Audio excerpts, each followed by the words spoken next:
Most respected Param Pujya Jagat Guru Sri Sivaratri Desikendra Mahaswamiji,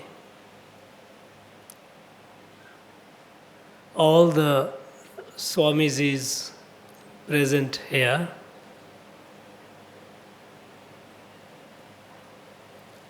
Dr. B. Suresh, Pro-Chancellor, Dr. M.S. Sudhasasayan, Vice Chancellor, Tamil Nadu, Dr. M.G.R. Medical University, Dr. C.G. Betsurmat, Executive Secretary, Thiru S.P. Manjunath, Thiru R. Mahesh, all the distinguished dignitaries present here, gracious ladies and gentlemen, Anaivarkum Vanakkam.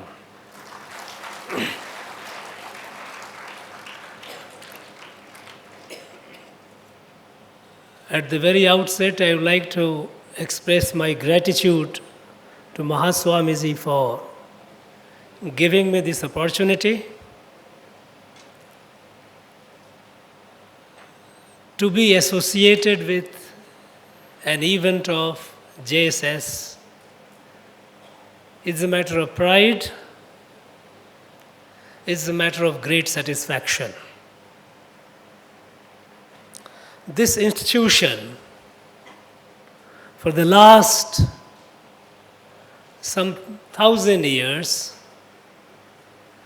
has played a very, very significant role in preserving the unity, the integrity, and the core values of our country, Bharat. We all know that Bharat, unlike in the West, is a country not born out of conquest by any ruler or a king. It is a civilizational, cultural, and a spiritual evolution that happened over a long period of time, several thousand years ago,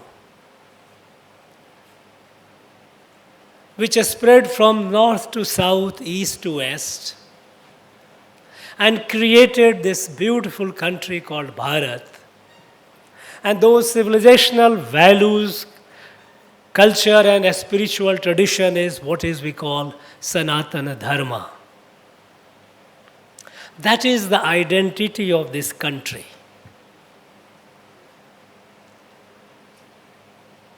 There were numerous assaults to destroy the identity of this country, to destroy the idea of Bharat. In the last 1,000 years, it has been a history where numerous invasions happened, colonizations happened, all essentially to destroy this Bharat. The idea of it, the values of it, the dharma of it that kept this country together for thousands of years. And JSS has played a very, very significant role in the most adverse circumstances through the most difficult centuries of this country's existence, facing assaults from all sides.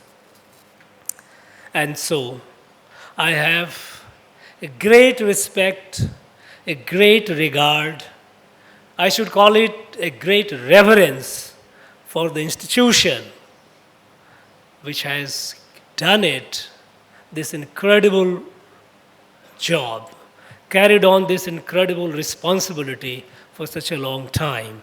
And the present Mahaswamiji is carrying on that legacy.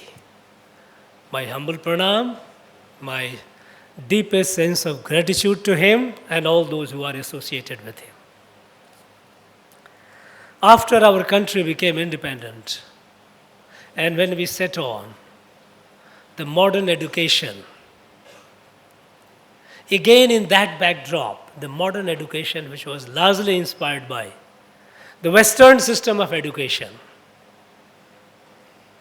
which was based on Adi Bhautik, materialistic, a lot of science, technology, very good things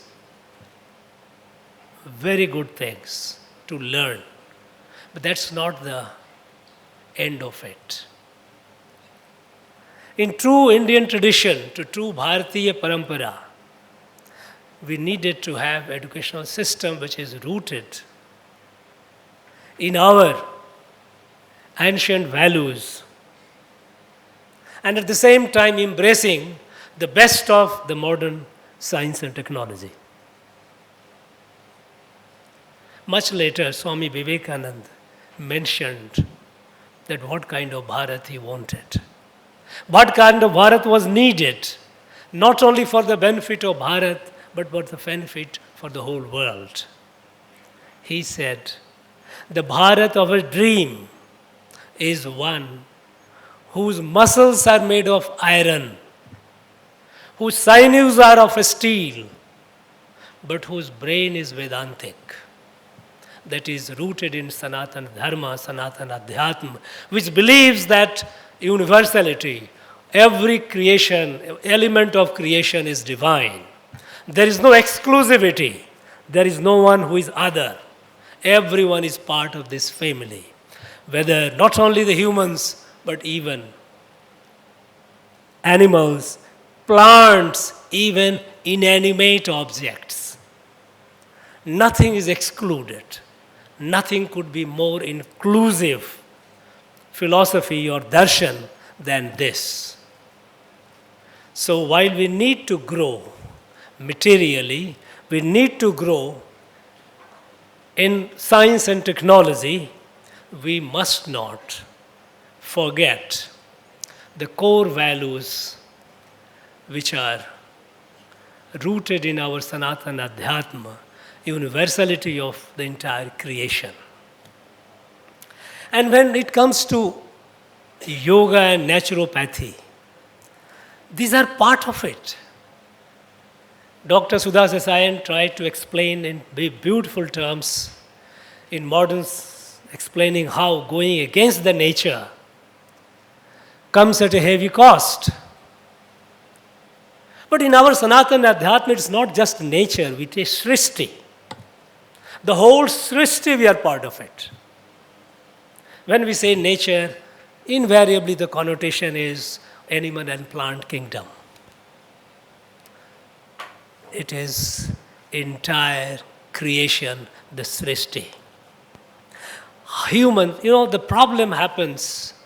Much of the problem happens and which are happening today in the world because of the anthropocentric view of life.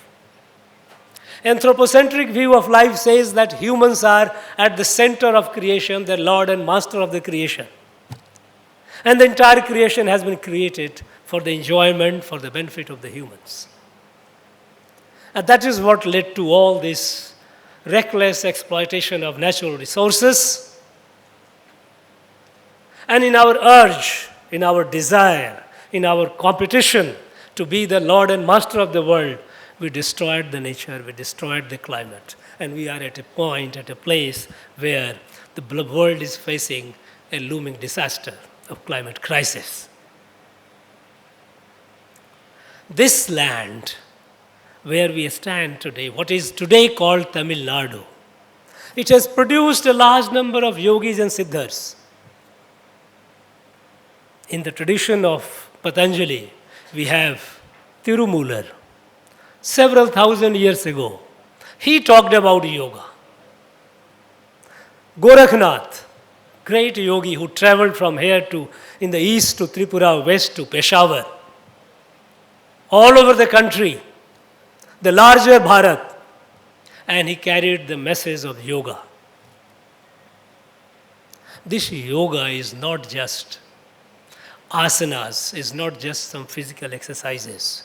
This is a manifestation of our Sanatana Adhyatma, that is bringing us together in unison, in unity with the whole of creation.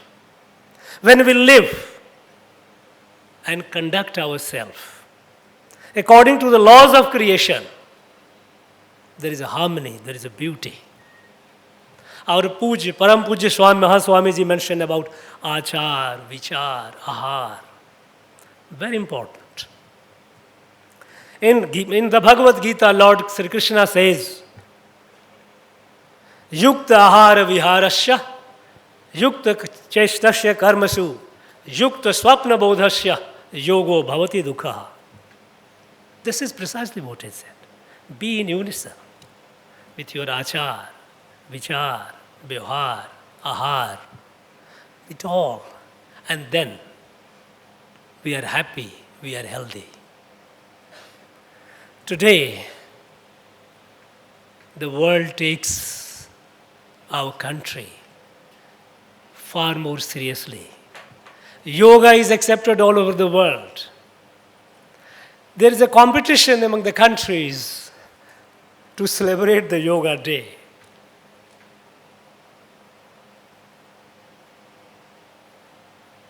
Under a very dynamic and visionary leadership, the country is moving forward.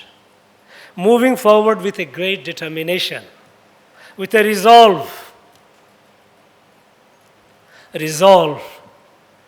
to take India, to take this country, Bharat, to its destiny. And the destiny of Bharat is to be the leader of the world, to be the Vishwa Guru. And in this strive to be the Vishwa Guru, India has to grow comprehensively.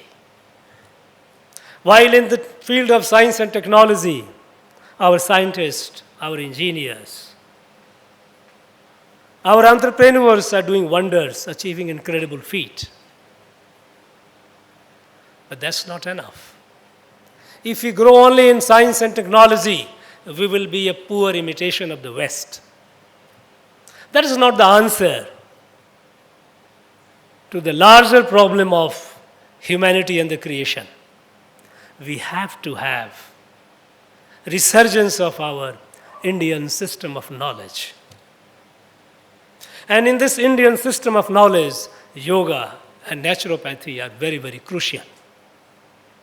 Today, not only that the world has accepted yoga, but even for naturopathy there is a greater interest and greater demand. Within a few years, I am told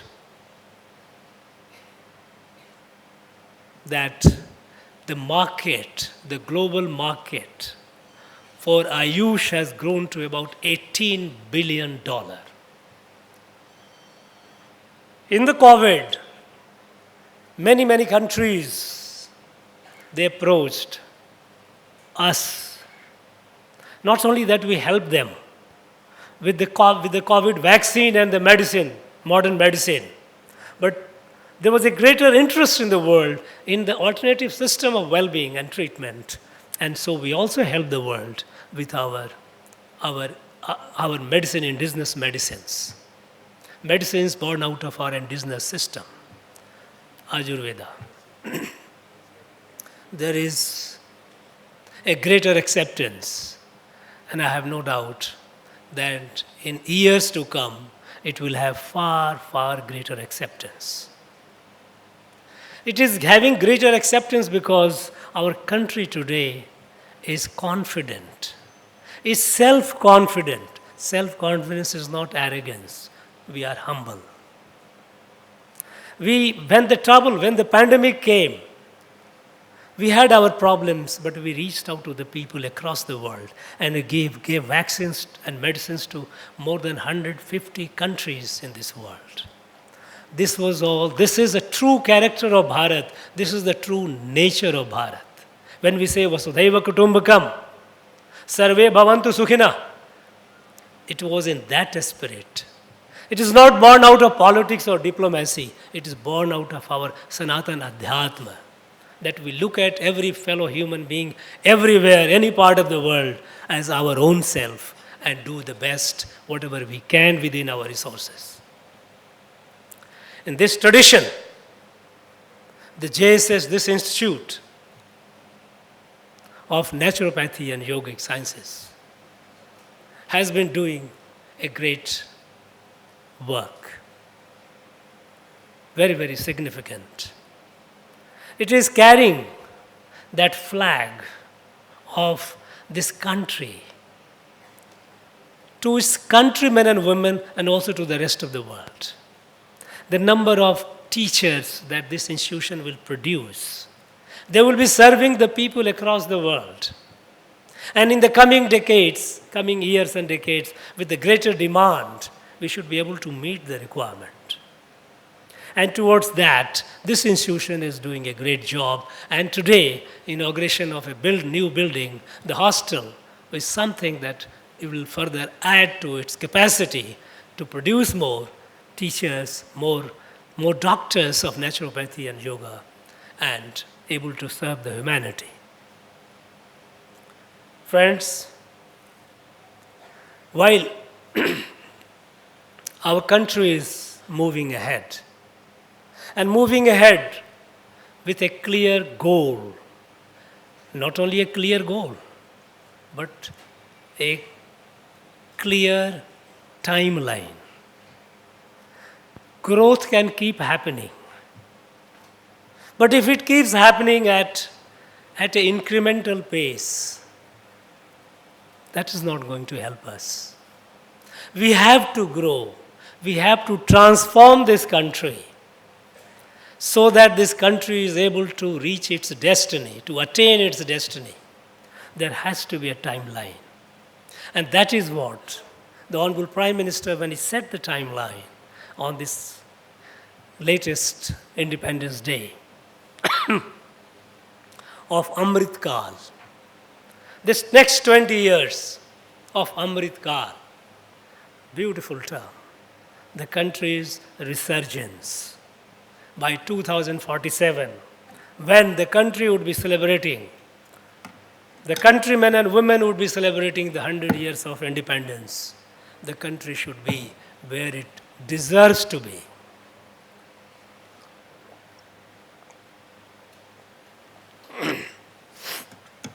In this journey, while our countrymen and women are working hard, they are doing incredible things, there are problems. Our adversaries, they don't like our progress. They don't like this peaceful rise of India. But they don't have the capacity to take on this country frontally. They did till a few years back, but they don't dare to do it now because they know there will be cost. They did Pulwama and they got the message. The response was surgical strike. They did Galwan, but the response was befitting. No misadventure. You will get the response in a befitting manner. The country of today, the Bharat of today, is not Bharat what it was till a few years back. And so, our adversaries, they know the cost. They know the cost of a frontal attack or aggression. So they will be very, very careful. And now what they're trying is to create problem within the country. And their most favorite tool is terrorism.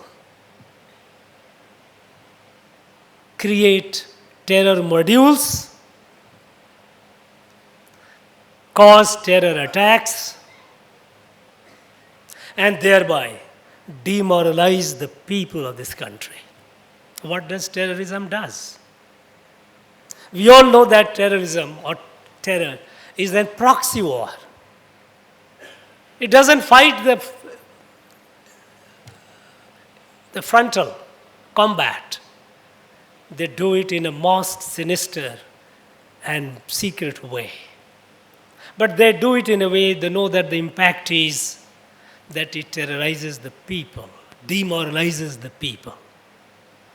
And when our people are confident they are moving forward, our young men and women all around achieving incredible feat, be it in startup, be it in industry, be it entrepreneurship, everywhere we are doing wonderful.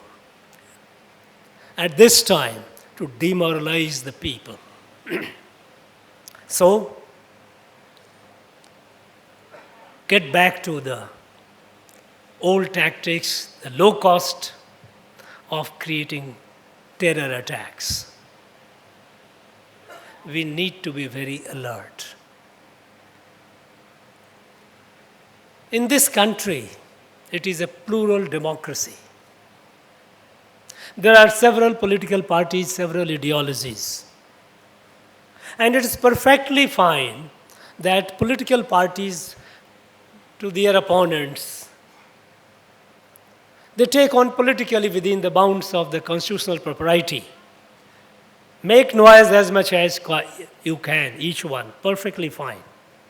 But when it comes to terrorism, there should not be any two thinking. There should not be any soft pedaling. There should not be any lack of resolve. Because terrorists are enemies of all. They are friends of none. Now, what happened a few days back in this very district? It was an attempt to unleash a major terror attack, a high-profile terror attack. It was providential. It was providential that the terrorist could not succeed and the blast happened, killing one of them. But what was found later? From their places, the quantity of explosive material and bomb making, IED making, explosive device making, chemicals and ingredients. They are enough to suggest that they had a plan for a series of attacks.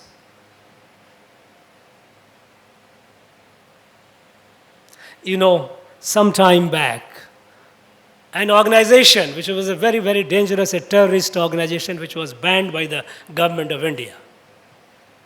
After it was banned, for almost about a week, terror attacks started, targeted attacks kept happening on people, throwing Molotov bombs, throwing incendiary materials and their houses, destroying their properties. It went on for almost 5-6 days.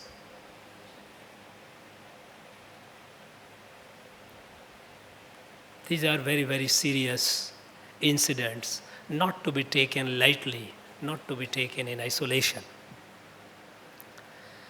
When it comes to countering terrorism, there must be a total unison between all the agencies, whether of union and the state.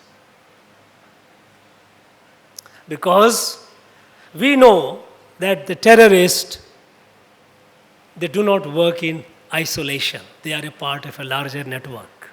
And this place, Coimbatore, is a known place for hatching terrorist modules for a very long time. There have been terror attacks here. And the fact that these people, they were conspiring, they were planning, they were getting materials and fabricating IEDs, explosive devices to inflict terror attacks. It went unnoticed. It's a serious matter. Some of them who have been caught, those who are involved, those who have been known to be involved, they were on our radar even in the past. It's not that they have come for the first time. Where did we miss?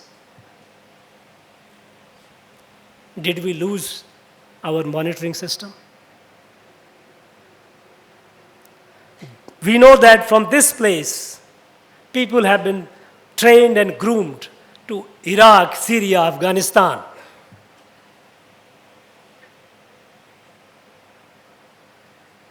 And in this backdrop, this incident, what happened a few days back, should not be taken very lightly. Within minutes, within a few hours of the attack, it became very clear that it was a terrorist attack. It was very clear that all the materials that they were doing was a part of a larger conspiracy. And I give credit to Tamil Nadu police, which did it. Tamil Nadu police is one of the most efficient police in the country.